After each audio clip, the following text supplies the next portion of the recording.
Packers able to secure a win on the road at Cleveland in their first preseason opener, a 23-10 victory. But more importantly than wins and losses, you want to see what you've got in your talent, who's going to make that 53-man roster, especially with your young talent, your rookies and sophomores. And the Packers able to get somewhat of a glimpse into the future with what these guys are able to showcase out on the football field. So we're going to dive into all of that, the positive takeaways from the game. There's just way too much to cover to talk about the negative takeaways. That's going to be in another video. So stay tuned for that. But the Packers had a highlight, and it was a defense coming from the defensive side of the ball, a defensive end that was an absolute beast and an animal in this game. But before I dive into all of that, who was missing from the game? Who did the Packers not see or not put out on the football field? What were we as Packer fans not able to see out on the football field? Let's start on the offensive line. Zach Tom was out due to that pectoral muscle. Of course, our starting right tackle was sorely missed, as you saw. I'm trying to bite my tongue and not talk about the negatives in this one, but Zach Tom not out there.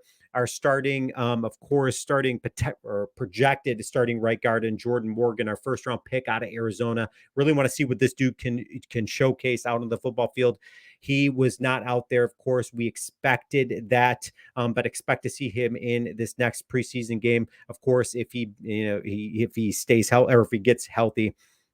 Donovan Jennings out due to a knee injury. That is another guy I want to see what he's able to showcase on this offensive line. I think, quite frankly, an offensive line that needs some depth, and it kind of saw some vulnerable spots on the offensive line for the Packers in this last game. We were without tight ends Tyler Davis and Tucker Kraft due to injuries, and of course, Jeff Hafley's staple point to the defense is going to be, I think, his linebackers.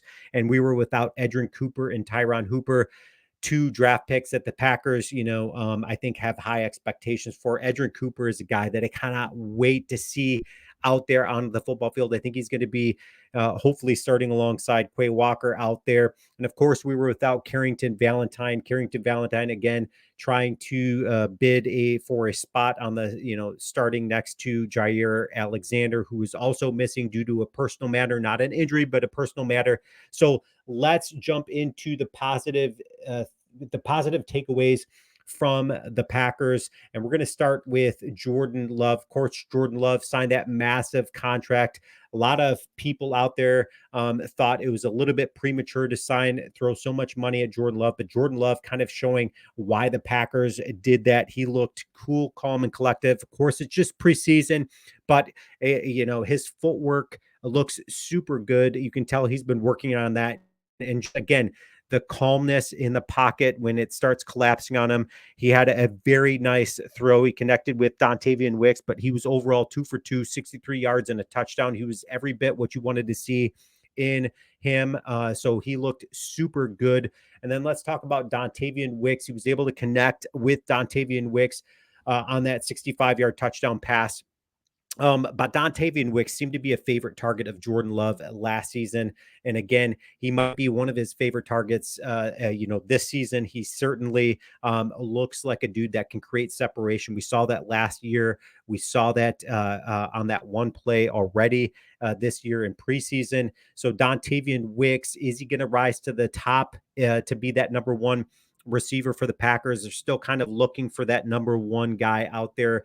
But it could be Romeo Doubs. It could be Christian Watson, Jaden Reed, or it could be Dontavian Wicks. Dontavian Wicks has every bit, the skill set to be that number one guy for the Packers. Of course, Josh Jacobs looked super good and we already know what this dude can do. We know that he's got a ceiling of, rushing for nearly 2,000 yards. We know that he's capable of doing that. He had 1 carry, 7 yards, and 1 catch for -2.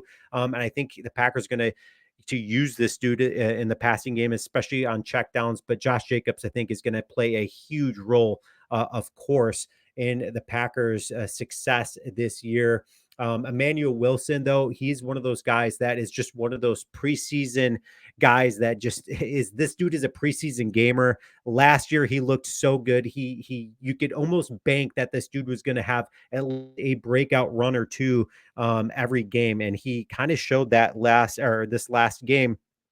He had 13 carries, 67 yards, and a touchdown.